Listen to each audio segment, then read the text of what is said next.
Hello guys, അപ്പൊ ഞങ്ങളുടെ വീട്ടിലത്തെ ഓണസദ്യയാണ് കേട്ടാ. ഓണസദ്യയാണ്. എല്ലാവരും ഉണ്ട് കഴിക്കാനായിട്ട്. എല്ലാം അവിടെ മുറിച്ച് വെച്ചൊന്ന് വലിയ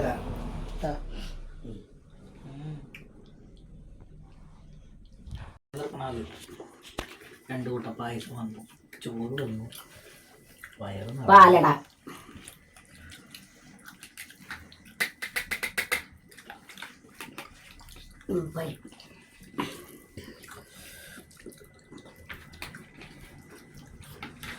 കാല് തോട്ടം പ്രശ്നമല്ല, കാരണം വയറിന്റെ പ്രശ്നമില്ലാത്ത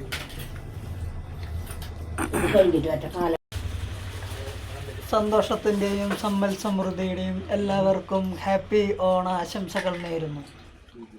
ഹാപ്പി ഓണം, ഹാപ്പി ഓണം.